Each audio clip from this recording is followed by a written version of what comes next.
Olá pessoal, tudo bem? Vamos dar início à nossa aula 6 de Química e hoje o assunto é propriedades periódicas. Propriedades periódicas na Química, elas são necessárias para que fique evidente as características químicas destes elementos. Alguns elementos eles apresentam certas tendências e é impressionante de verificar que as tendências são muito parecidas e que essas tendências elas se repetem dependendo da análise que nós fazemos dos elementos. A tabela periódica, como nós vimos na aula anterior, ela tem uma organização dada pelo número atômico, onde ela progressivamente vai aumentando, definindo os próximos elementos, como numa leitura padrão da nossa leitura, da esquerda para a direita, sempre aumentando o número atômico, passa para a próxima linha e assim vai, o número atômico vai crescendo. Com isso, nós organizamos a tabela periódica em grupos, que estariam nas colunas, e em linhas, que seriam os períodos. Todas essas informações foram muito bem entendidas com a distribuição eletrônica de Linus Pauling. E aqui você já vê que eu vou fazer uso novamente dessa técnica, desse conceito de Linus Pauling, para definir essas estruturas atômicas, digamos assim, os átomos com seus tamanhos e as tendências. A química ela busca uma compreensão mais aprofundada desta tendência do comportamento do átomo. Para isso, essas três primeiras características merecem destaque: o raio atômico, a energia de ionização e a afinidade eletrônica. Essas três características, essas três propriedades, quando combinadas com dados matemáticos, que você calcularia, gera a eletronegatividade, que é, como diz ali o texto, um parâmetro calculado com parâmetros anteriores, raio, energia de ionização e a afinidade eletrônica, que ali eu abreviei. Mas para conseguir entender então essa história toda das propriedades periódicas, seria interessante estudarmos o raio atômico, primeiramente. Para isso, perceba que a definição aqui diz que o raio atômico é o tamanho do átomo baseado na interação entre núcleo e eletrosfera. Então, um raio atômico ele vai ser definido a partir dessas duas considerações. Existe um núcleo e existe a eletrosfera. O próprio desenho aqui tenta retratar o modelo de Bohr das camadas de cebola, só que neste modelo eu tive o cuidado de colocar os elétrons respeitando a distribuição eletrônica. Eu não sei se você percebeu, eu tenho certeza que vai dar um trabalho para você copiar isso. Mas olha o primeiro átomo que aqui eu coloquei, é o hélio. Hélio não, perdão, é o neônio. O neônio ele tem 10 prótons, e aí a sua distribuição eletrônica fica 1s2, 2s2, 2p6. Com isso nós temos 10 elétrons distribuídos e a camada de valência, a camada mais externa, apresenta 8 elétrons. Olha para o desenho agora. Percebe que nessa primeira camadinha, em volta desse núcleo que eu desenhei de cor cinza, essa primeira camada apresenta 2 pontinhos pretos, que seria a primeira camada, 1s2, 2 elétrons. Na segunda camada, que é a camada de valência, seria a segunda linha, que aqui eu fiz em círculo, e que ela apresenta, se você contabilizar, 8 elétrons. Justamente os 8 elétrons que aqui estão na camada de valência. Esse átomo, neônio, ele é considerado um gás nobre. E essa palavra gás nobre se deve à característica química dele. Ele não quer reagir. Ele apresenta uma certa inércia. Ele não participa de reações com trocas ou recebimentos de elétrons. Vocês vão perceber que as próximas características, energia de ionização e afinidade eletrônica, vão retratar esta doação ou recebimento de elétrons. Ou seja, é interessante nós sabermos os elétrons disponíveis na camada de valência. Mas no caso do neônio, por que ele não quer doar e nem receber elétrons? Perceba a forma como eu desenhei esses 8 elétrons nessa última camada. Está de uma certa forma simétrica, concorda? Inclusive, se você juntar os pontinhos você conseguiria desenhar aqui um octógono. O que eu quero dizer com isso? Simetria. Lembrem-se nas aulas que eu mencionava sobre a estrutura do átomo que ele procura simetria. A nossa própria natureza procura certa simetria. Afinal, você deve achar tal pessoa mais bela devido à simetria e toda a conformidade bela que a pessoa tem no rosto. Tudo que foge um pouco da simetria, você já entorta um pouco, né? A não ser o Nemo, que acho que é o único peixinho simpático que todos gostam, mesmo tendo oh meu Deus, fugiu o nome, a barbatana dele menorzinho, né? Não é simétrico, o pobre coitado, mas é simpático. Enfim, nós temos a simetria aqui. Percebe que os elétrons estão arranjados na camada de valência de uma forma muito simétrica. Isso traz estabilidade para o átomo no momento da rotação. A química apresenta esse conceito como teoria do octeto. E nós vamos nos debruçar sobre esse assunto durante algumas aulas, principalmente devido às ligações químicas. Mas perceba que existe um número mágico. Esse número é o 8. No caso aqui, a teoria que aborda esse assunto é a teoria do octeto e a tendência dos átomos ficarem com 8 elétrons na camada de valência. Você deve se perguntar, mas por que 8? Por que não 10? Por que não 12? Existe, de fato, algumas teorias que envolvem 10, 12 ou 18 elétrons, mas isso já não faz parte do ensino médio. Portanto, a escolha do 8 elétrons, teoria do octeto, tendência dos átomos em ficarem com 8 elétrons na camada de valência, é uma teoria que abrange o que nós precisamos para compreender o ensino médio. Se você quiser desvendar mais teorias de ligações químicas, eu convido você a fazer o curso de Química, que lá você vai ter um belo conteúdo para explorar com esses assuntos. Mas no ensino médio, a teoria do octeto, ela satisfaz a nossa curiosidade. Bom, então, gases nobres, eles apresentam esse octeto, esse número mágico. Inclusive, vai a dica, estude o grupo dos gases nobres, veja a distribuição eletrônica. Eles são a base do raciocínio para essas teorias. O neônio se encaixa na teoria do octeto. E através dele nós vamos agora desmembrar esses outros átomos que aqui eu apresento, que é o sódio e o flúor. Olhando para o sódio com 11 prótons, no estado fundamental, então, tendo 11 elétrons, você pode definir a sua distribuição eletrônica. 1s2, 2s2, 2p6, 3s1. Perceba que são 3 camadas. O átomo já está maior. E eu faço a mesma distribuição procurando simetria. 2 elétrons na primeira camada, 8 elétrons na primeira camada. E esse 1 elétron só na última camada, que tristeza, né? Tava tão bonitinho o desenho, eu vou ter que desenhar essa bolinha ali sozinha. Mas que coisa, não? Pois é. Percebe que traz um certo incômodo, né? A falta de simetria. 1 elétron só. E lá dentro, na camada mais interna, na segunda camada, existem 8 elétrons lindos, bonitinhos, querendo girar, né? Sem aquele elétron lá sozinho. Pois é. Percebe que existe uma tendência aqui? Não que estejamos desprezando o pobre coitado do elétron, você vai ver que ele vai ter uma utilidade. Mas que a iniciativa de tirar esse último elétron da camada de valência traz vantagens para o átomo, pois a sua preocupação vai ser apenas os elétrons internos, que apresentam simetria e respeitariam a teoria do octeto, pois na segunda camada você tem 8 elétrons. Vale muito a pena se livrar desse último elétron, não? Pois é, você tem uma tendência. Estes átomos que apresentam 1, 2 ou 3 elétrons na camada de valência têm uma forte tendência a doar elétrons. Mais uma vez, né?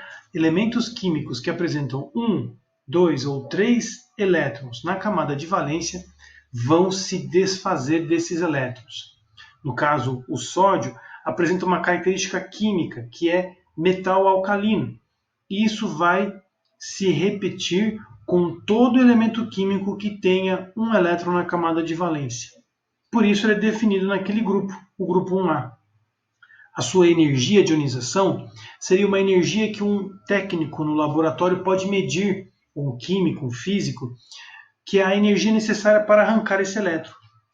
O nosso átomo de sódio está bem a fim de tirar esse elétron dali, né? Está bem gostando de se livrar desse elétron. Portanto, a energia de ionização aqui é baixa, é pequenina. É muito fácil tirar elétrons do sódio. No caso, aquele único elétron lá da camada externa, que é a definição, energia necessária para retirar um elétron da camada de valência. Agora, para entender a afinidade eletrônica, vamos ao próximo exemplo, que é o flúor. Ele apresenta 9 prótons, portanto, no estado fundamental, 9 elétrons. 1s2, 2s2, 2p5, olha só que coisa. Puxa vida, professor, faltava um elétron só para completar, né? Que coisa, hein? Para pensar. Tudo bem que a parte interna, 1s2, apresenta simetria, são só 2 elétrons girando ali na primeira camada. Mas dá um trabalho você se livrar, né, dos elétrons da camada externa, não dá não? São 7 elétrons na segunda camada, e você vai se livrar desses 7 elétrons? Não está mais fácil, pensando na teoria do octeto, você receber um elétronzinho só? Colocando um elétron bem naquele buraquinho aqui ó, que está faltando, percebe? Comparando com o neônio. Percebe que só falta um elétron para completar 8 na camada externa, na camada de valência? Poxa vida, esse elemento químico deve estar doidinho para receber um elétron, né? Por isso a física estuda, e a química também, essa característica, afinidade eletrônica. A afinidade eletrônica é a energia necessária para colocar um elétron na camada de valência. Aqui, no caso, o flúor está bem favorável a receber um elétron. Então, ele não vai impor barreiras muito grandes para este elétron que se adentra. Portanto, a afinidade eletrônica ela vai retratar um número que nos dá o quanto ele gostaria de receber esse elétron ou não. Normalmente, no caso, a energia envolvida nesse processo é uma energia de liberação. É uma energia que vamos aprender futuramente esse termo, exotérmica, vem de liberar energia.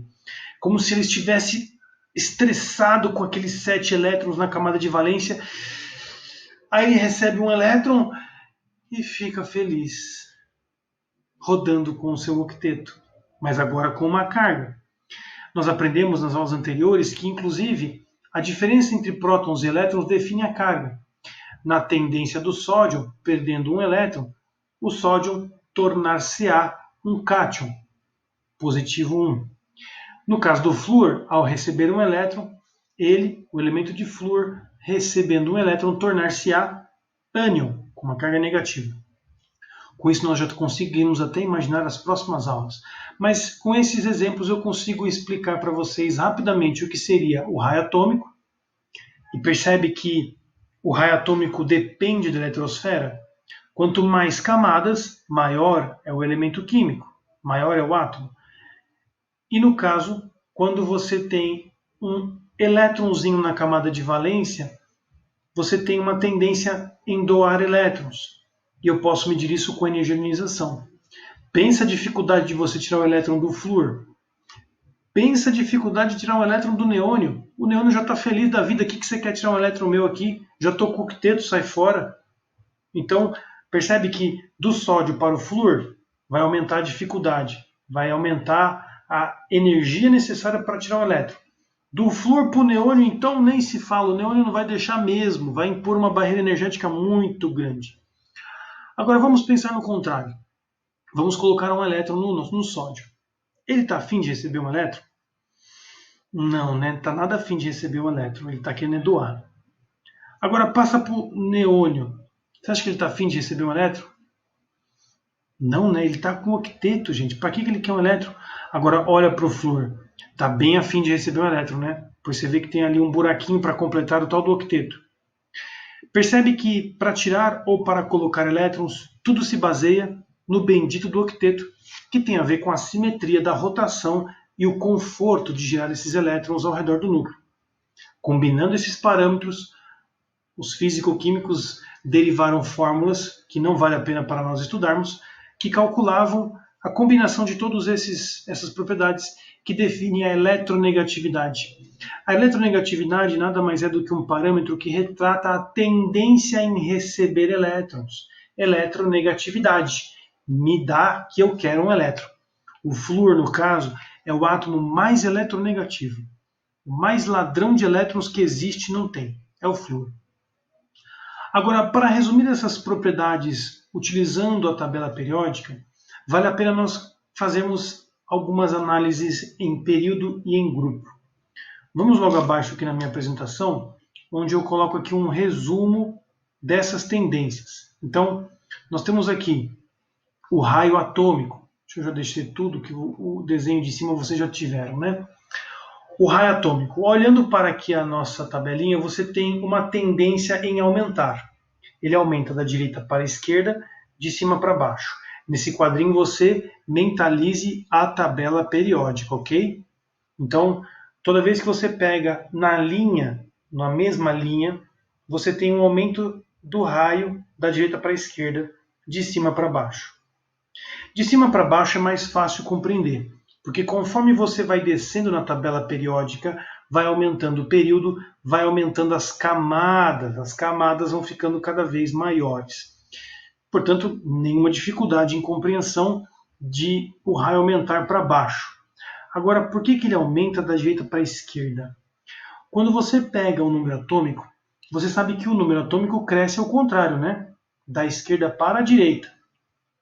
Portanto, o número atômico cresce, a força de prótons cresce. Você imagine você um próton tentando puxar um elétron, né? Se você que é o núcleo tem mais prótons, você vai puxar cada vez mais esse elétron. A diferença é bem pequena do raio quando você compara na mesma linha. Mas os elementos químicos que estão mais à direita têm um tamanho menor devido à ação desses prótons que puxam os elétrons. Enquanto que os elementos químicos na mesma linha, que apresentam um número atômico menor, vão dar uma certa folga para os elétrons rodopiarem. Então, pensando no nosso exemplo, quando você pega uma mesma linha, ou seja, mesmo período, ou seja, a mesma camada de valência, conforme você acrescenta mais prótons, os elétrons vão ficando cada vez mais próximos do núcleo. Se você pega átomos com menos prótons, você vai dando folga e esses átomos vão crescendo. Mais uma vez, a diferença é muito sutil, mas existe uma tendência em crescer no raio atômico quando você vai da direita para a esquerda, devido a essa folga de força. Não é mais tão forte assim, pois tem menos prótons. Agora, quando você desce nas camadas, é evidente o aumento do raio. Com isso, você tem essas propriedades resumidas neste resuminho. Utilizem esse resuminho para resolver os exercícios, para que você não fique toda hora relembrando e pensando tanto assim nas definições. Elas são boas para meditar, fora de exercício, fora da aula, onde você está ali lendo o conteúdo ou vendo a nossa aula agora, você pode meditar sobre isso, mas na hora de resolver o exercício em si, você precisa de velocidade, e esse resumo pode te ajudar. A energia de ionização, por sua vez, ela tem uma tendência exatamente oposta ao raio atômico. Conforme eu diminuo o tamanho do átomo, vai ficando cada vez mais difícil tirar esse elétron dele. Justamente devido à força entre prótons no núcleo e elétrons da eletrosfera. Conforme o átomo fica pequeno, para você arrancar aquele elétron dali, está difícil, porque ele está muito fortemente atraído pelo núcleo. Átomos com grande raio atômico apresentam uma baixa interação. Não puxa tanto assim, ou seja, está facinho tirar esse elétron, porque o núcleo está muito distante da eletrosfera. Então é só um petelecozinho e o elétron sai fora. Isso em raios grandes. Raios pequenos, grande energia de ionização, difícil tirar o elétron. Raios grandes, facinho tirar o elétron, energia de ionização baixa. Portanto, é exatamente o inverso da tendência do raio atômico, percebe?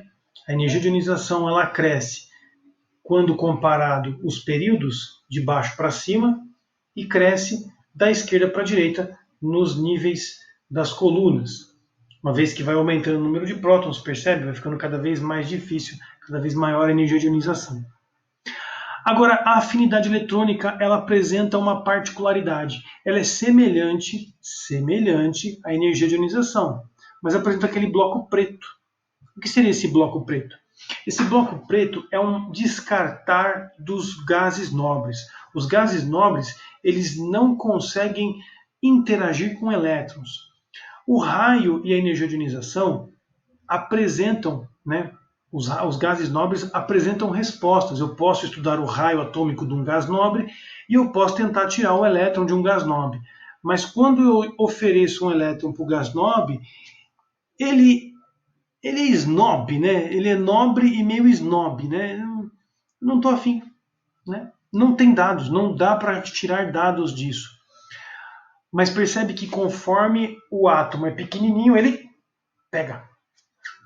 Quanto menor o átomo, maior a afinidade eletrônica. Quanto menor o átomo, maior a afinidade eletrônica. Quanto maior o átomo, o cara já nem está dando conta de segurar o que tem. Vai querer mais outro elétron para quê? Né? Me pergunto.